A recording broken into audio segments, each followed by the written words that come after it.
The wave hits the hull like a fist, and for the 100th time tonight, you swallow salt and bile. It's your 4th day on the open sea. No land, no stars. Just gray water in every direction, and 60 men crammed into a boat the length of 2 houses, bailing with their helmets so the whole thing doesn't go under. You left Scandinavia 6 days ago. Behind you, 500 miles of North Sea, the deadliest road in the world. Ahead, if the wind holds, a coastline nobody on this ship has ever seen. You don't know it yet, but in 60 days you'll help kill a king. In 3 years, a whole kingdom. And in 13, you and a few thousand men exactly like you will wipe 3 of the 4 nations off the island in front of you. And the people living there won't even have a word for what's about to happen to them. There are over 1 million of them. There are maybe 3,000 of you. On paper, that's not an invasion, that's a rounding error. You win anyway. This is how. Chapter 1, The Crossing. Forget everything you think you know about Vikings.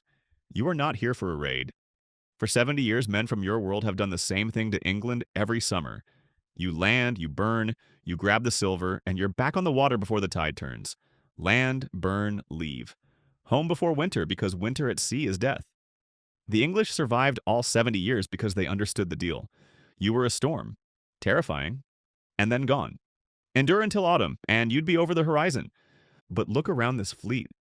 This isn't 3 ships. It's a horizon full of them. The monks who write this down won't even try to count you. They'll just call you the Missal here. The Great Army. Great not as in noble, great as in big. Bigger than anything that's ever come off that sea. And the men on the oars beside you aren't planning to go home. That's move number 1. The move nobody on the island sees coming because it's the simplest thing imaginable that you're not going to leave. Land ahead. A green line under a gray sky. East Anglia? The year's 865. Somewhere in a village up that coast, a bell starts ringing. They think they know what you are. They have no idea. Chapter 2. East Anglia, the army that stayed. The boat scrapes gravel and you're over the side into water up to your waist, shield up, breath fogging in the cold. The English are already gone. 70 years of practice, and they saw the sails, grabbed the children and the silver, and ran inland to wait you out. But here's the first thing that's different. The first thing you ask for isn't gold. It's horses. Remember that word. It's about to become the most dangerous word on the island. Winter closes in. The seas turn to iron. And for the first time in 70 years, you don't sail home. You dig in, right there in East Anglia, and you settle down to wait for spring like you own the place. The East Anglians panic as their whole survival plan just broke. So they do what these people will do again and again in this story. They try to make you somebody else's problem. They buy peace, they hand over food, and they hand over those horses. They think they just bought their safety. What they actually did was hand a strike force the keys to the entire island. Do the math. An army on foot moves maybe 15, 20 miles a day, slow, loud, easy to see coming. Put that same army on horseback and it covers 40, 50 before breakfast. You don't fight from the saddle, the point is speed. You ride to a target, jump down, kill, and you're gone again before the fyrd. The local militia, part-time farmers with spears, can even be pulled off their fields. Move 1. Don't leave. Move 2. Never, ever be where they expect you. You mount up. 3 kingdoms left, and you turn your horses north, toward the one that's already busy tearing itself apart. Chapter 3. York, the All Saints Trick. Northumbria 866 is a gift wrapped in ribbon.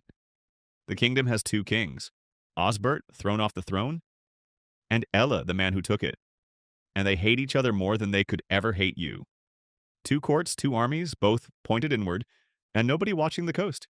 You ride north, and you time it. Not by chance, by the calendar. You hit the city of York on the 1st of November, All Saints' Day, one of the holiest mornings of the Christian year. The exact morning every leader worth killing is inside a church, on his knees, instead of up on the walls. The gates might as well be open. York falls in a single morning. It takes those 2 warring kings 5 months to understand they now have a bigger problem than each other. And on the 21st of March, 867, they finally do the obvious thing. Drop the feud, combine their armies, and throw everything at York to take it back. Some of them even fight their way inside the walls. Inside the walls is where you're waiting. It becomes a killing floor. When the sun goes down, both kings are dead. The entire royal bloodline of Northumbria, gone in one afternoon. And now you show them move number 3, the clever one. You don't try to rule Northumbria. You can't. There aren't enough of you to hold a kingdom that size, and you know it. So instead, you find a local Englishman, a nobody named Egbert, and you put a crown on his head. A king who rules only as long as he obeys. Who pays you? Who keeps his own people quiet? For you. Why govern a country when you can just own its king? 2 kingdoms down, and you haven't fought a single battle you didn't choose. Chapter 4. Nottingham. They always pay. Mercia is next, the old bully of the island. And unlike Northumbria, Mercia sees you coming. 867. You ride in and grab the town of Nottingham, and for the first time in this whole story, England does the one thing that should have worked from the very first day. It unites. Burgred, king of Mercia, sends for help, and the last kingdom, Wessex, actually answers. Their king Ethelred marches north, and with him rides his little brother, 20-something, bookish, overlooked, a man named Alfred. Write that name down, you'll want it later. For one shining moment, 2 English kingdoms stand shoulder to shoulder and pen you inside Nottingham's walls. And then nothing happens. You just sit there, behind the walls, and refuse to come out. They can't storm you. Winter's coming for them, too. The siege drags on for weeks, and in the end, the Mercians do the thing everyone in this story keeps doing. They pay. Silver changes hands. You agree to leave. The great English alliance quietly packs up and goes home. And now, notice the pattern, because you have absolutely noticed it. Every single time these people are made to choose between fighting you and paying you, they pay. Every time.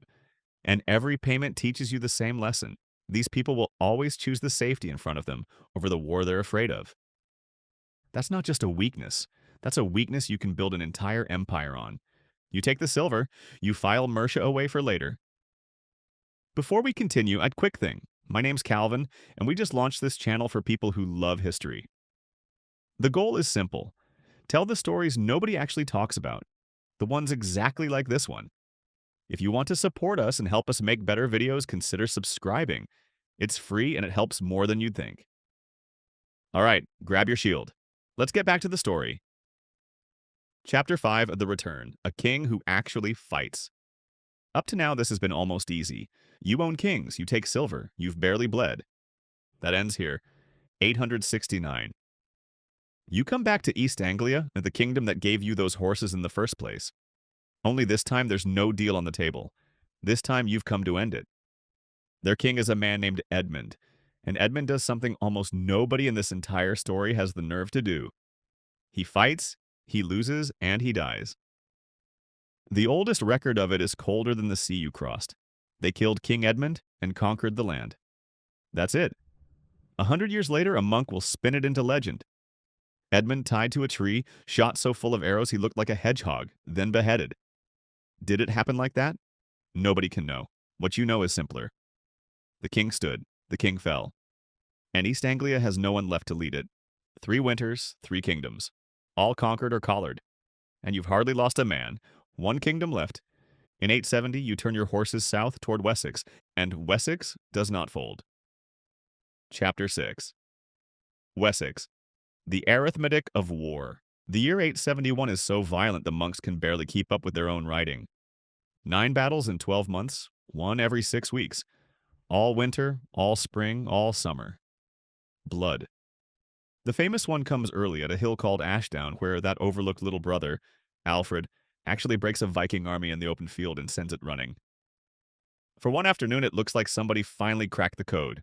They didn't. Because here's the brutal arithmetic, the whole war in 2 sentences. When they win a battle, they kill a few of you and you pull back to regroup. When you win a battle, a kingdom ends. You're not playing for the same stakes. Wessex has to win every single time. You only have to win once. And 871 grinds them to the bone. In April, their king Ethelred dies. Wounds, or just exhaustion, nobody records which. And that little brother inherits a crown he might not survive the year wearing. King Alfred, cornered, bleeding, and so out of options that he does the thing every English king in this story eventually does. He pays you to go away, and it works. For now. You've taken the measure of Wessex, you've got its silver in your saddlebags, and you have unfinished business up north. Chapter 7. The Camps, where the ground remembers. Here's where the earth itself testifies against you. Because you don't just fight. Between campaigns, you live. Well, see widen. And 11 centuries later, people are going to dig up exactly where. Winter, 872 into 873. You make camp at a place called Torksey on the River Trent. And when they map what you left in the mud, they find something that stops them cold. The camp covers 26 hectares. That's not a war camp. That's a town. A temporary Scandinavian city that appeared for one winter. Metalworkers, traders, gaming pieces, weights, hundreds of coins. Because you don't only kill, you do business, repair your gear, melt your plunder into clean silver, gamble away the long black winter, and vanish in spring. 26 hectares does not hold a few hundred men. Torksey is the reason historians quietly started revising your numbers upward. And then there's Repton. It's winter when 873 into 874. You move to Repton and camp right beside a church. And under a low mound by that church, centuries later, they find the thing that makes this whole war suddenly, horribly physical. Packed into one broken-down building, the jumbled bones of at least 264 people, around 80% of them men, most between 18 and 45. Fighting age. That's not a legend or a number in a manuscript. That's you. Your friends from the Oars, the men who took 3 kingdoms. In the exact winter, the record says you were there. And while you winter over those bones, you finish Mercia. King Burgerd, the same man who once marched out to face you at Nottingham, just gives up. He walks away from his throne and flees all the way to Rome to die in exile. And in his place, you do what you always do. Find an obliging Englishman named Solwulf and hand him the crown to keep warm on your behalf. 3 down, Northumbria, East Anglia, Mercia. Dead or wearing a collar. In under 10 years. Chapter 8. The Split and the Swamp. And then, in 875, you do the one thing that proves, beyond any doubt, that you've won. You split the army in 2. You only divide a force when you've stopped being afraid and when there's nothing left on the island strong enough to punish you for it. One half, under a chief named Halfdan, rides north. And in 876, the monks write a sentence they've never once had to write before. Halfdan's men shared out the land of Northumbria. Shared it out. You've stopped taking crowns and started taking farms. The raider becomes the landlord. The conquest quietly becomes a country. The Scandinavian England history will call the Danelaw. The other half, under a chief named Guthrum, turns to the last name on the list. The one kingdom that paid you off instead of dying. Wessex. For 2 years, Guthrum probes it, testing the edges, feeling for the soft spot, until January 878. And you reach out one last time for your oldest favorite move. The exact one you opened with 13 years ago on that East Anglian beach. Surprise! In the dead of winter, in the quiet, drunk, exhausted days just after Christmas, when no medieval army is ever supposed to be on the march, you strike at Chippenham, where King Alfred and his entire court are wintering warm and completely unready. It's the East Anglian coast all over again. The storm that isn't supposed to come in winter, coming in winter. And Alfred runs, not at the head of an army, as a fugitive, fleeing with a handful of men into the marshes of Somerset, to a scrap of dry ground called Athelney, hidden deep in a freezing swamp. Sit with that image. 13 years ago, 4 kingdoms ruled this island. Now 3 of them are gone. And the last king of the last one is hiding in a bog, in the cold, with almost nothing left. A few thousand men against 1 million. And you did it without once fighting fair. By staying when you should have left. By moving faster than anyone could answer. By turning England's own hatreds into knives. By owning kings instead of killing countries. And by knowing every single time that these people would rather pay than fight. By every measure that matters, England is finished. Except that man in the swamp, soaked, starving, beaten, down to his last few loyal spears, is about to do something in the spring that not one person in this entire story has managed. He's going to make the Great Army lose. How one cornered king in a bog in the last kingdom left standing broke the army that's a whole story of its own, and it's the next one we're telling. Subscribe so you're there when he crawls out of that swamp.